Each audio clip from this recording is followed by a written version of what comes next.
जगात संघर्ष थांबवण्याची क्षमता मोदींमध्ये असं अमेरिकेचे नेतेही सांगतात। त्यामुळे काँग्रेसनं देशाची बदनामी थांबवावी। गॅस वितरणात कोणत्याही त्रुटी नाहीत। मुख्यमंत्री फडणवीसांचं काँग्रेसला प्रत्युत्तर।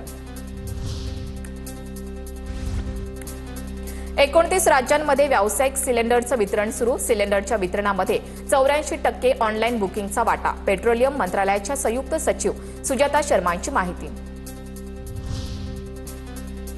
गॅस, पेट्रोल आणि डिझेलचा तुटवडा नाही, घरगुती गॅसचं संकट नाही, केंद्राने स्पष्ट केले।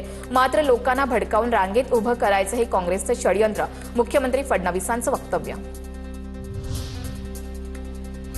राज्य सरकारकडून गॅस वितरणासाठी नवी नियमावली जाहीर। अनुदानित शाळा, वसतिगृह, खानावळांना 100% गॅस पुरवठा करण्याचे सरकारचे आदेश। दररोजचा अहवाल सादर करण्याच्याही सूचना। गॅस सिलेंडरसाठी रांगेत उभं राहणाऱ्या ग्राहकांना सरकारकडून खुशखबर। आता घरगुती सिलेंडर व्हॉट्सअॅप, SMS आणि ॲपद्वारे बुक करता येणार। दिल्लीतील घोषणेचा दाखला देत संजय राऊतांचा पंतप्रधान मोदींवर निशाणा। नरेंद्रही गायब आणि सिलेंडरही गायब, राऊतांची टीका।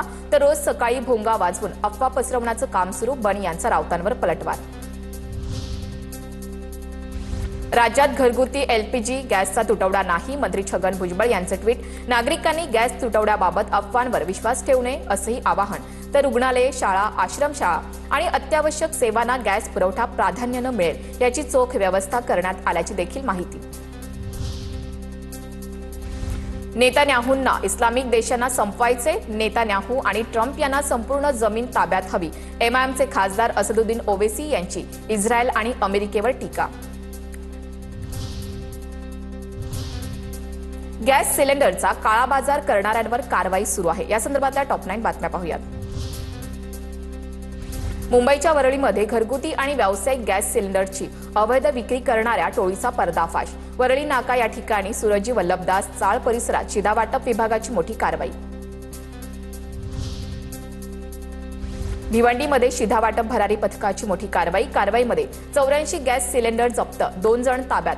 तर वळपाडामध्ये 3 टेम्पोसह 84 गॅस सिलेंडर जप्त।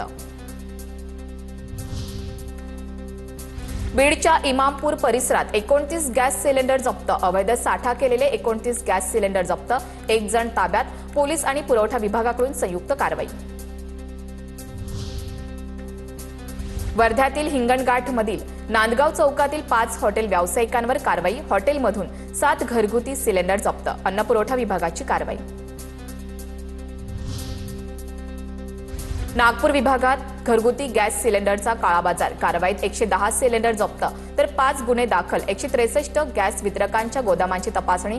काळाबाजार रोखण्यासाठी अन्न आणि नागरी पुरवठा विभागाची धडक कारवाई। भंडाऱ्यामध्ये गॅस सिलेंडरची साठेबाजी उघड। राजीव गांधी चौक आणि दौडी पारमध्ये विशेष मोहीम। बेकायदेशीर 37 सिलेंडरचा साठा प्रशासनाकडून जप्त।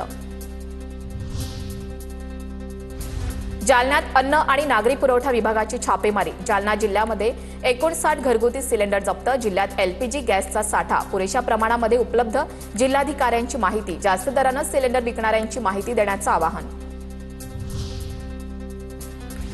नंदुरबारच्या तळोदा शहरातील किरण गॅस एजन्सीकडून नियोजनशून्य कारभार। नागरिकांमध्ये तीव्र संतापाची लाट। एजन्सीकडे गॅसचा मुबलक साठा असून सुद्धा ऑनलाईन साईट बंद असल्याचं कारण देत ग्राहकांना सिलेंडर देण्यास टाळाटाळ। आता पाहूयात मोठ्या टॉप 9 बातम्या।